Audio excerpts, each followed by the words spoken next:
Overall spending more than $850 billion this holiday season.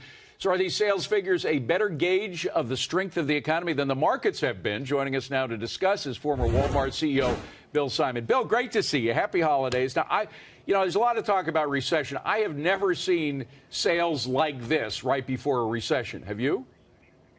No, definitely not. I mean, the U.S. is still a consumer-driven economy, and the consumer is very happy right now. You said in your last segment, jobs are plentiful, wages are increasing, for the first time in a while, and the consumer is very, very happy, as witnessed by, very strong Christmas retail sales. Hey, Bill, it's terrific to have you on the show. Happy holidays to you. Retail sales have come out, and they've been very good. Consumer confidence, albeit a backward-looking indicator, is at an 18-year high. And as you mentioned, we have full employment, wages are increasing, gas prices being low. The question is, what happens next? What happens next quarter? There's obviously a global slowdown happening, and it appears that the U.S. is headed for a slowdown as well. Do you see that same slowdown coming in the U.S., particularly in retail sales? And if you do, how bad do you think it will be? Yeah, I think it's going to, the growth rate will slow, but it won't slow to anything that is going to be a problematic. I mean, we were growing at 4% last year GDP. Some of the quarters will be 2.5%, and I think that'll be plenty. The consumer can pull us through.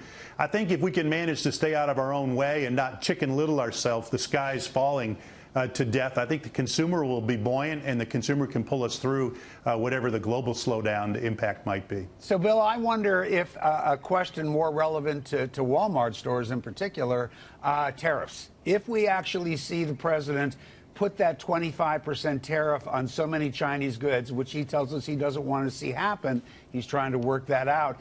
Isn't that a bigger threat to a store like Walmart than anything we're seeing in the economy?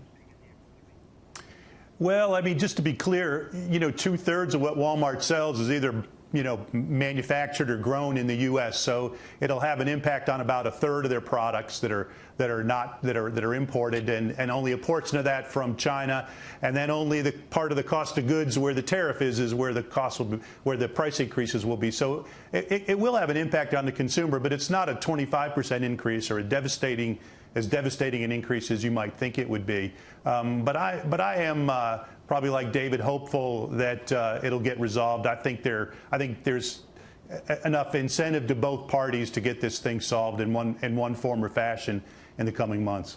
Hey, Bill, this is Morgan. What do you think about the mountain of consumer debt that we're seeing piling up? And it is rather significant. Do you think that debt will cause any sort of slowdown in consumer spending in 2019, or are you not yet worried about consumer debt?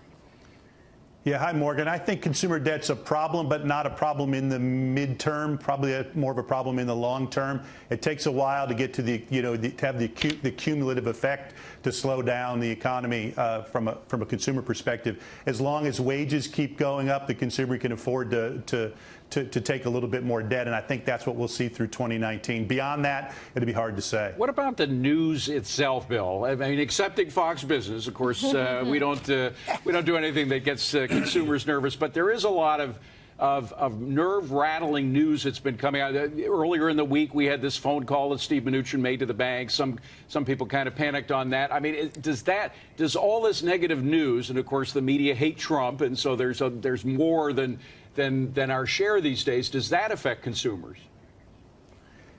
I don't think it has yet, but I think it could. The cumulative effect of bad news, it could have an effect on the consumers. Look, we sit here on these programs and we struggle to explain why the market was down 600 on Monday and up 1,000 on Wednesday.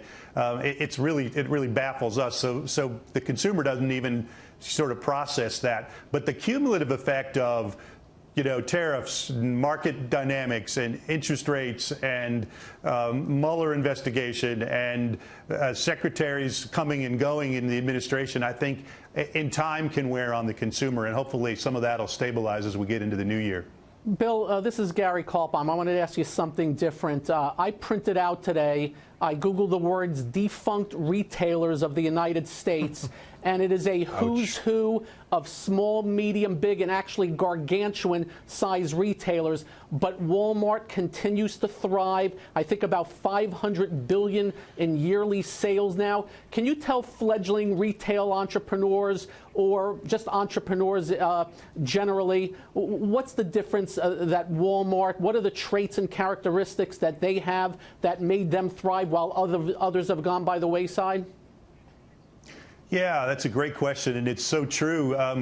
People come and go from that list of retailers, and it's really difficult to stay there. What Walmart has successfully done over their 50-plus year history is reinvent itself time and time and time again. Walmart started as a 5 and 10 store and reinvented itself as a discount store, the first of its kind, and then reinvented itself as a super center, and then reinvented itself in grocery stores, and now is reinventing itself again to become digitally capable and effective online. And now they're taking it, in my view, to another place that even Amazon can't compete with, and that is having a very, very effective digital platform and still having a huge and enormous physical retail platform.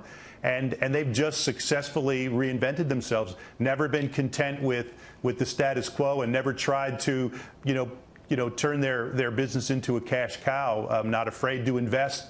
And that would be my advice. Don't ever be satisfied with where you are, because a competitor will always do something better. You have to be able to react to it. We saw that with Sears. By the way, it was extraordinary to find that there is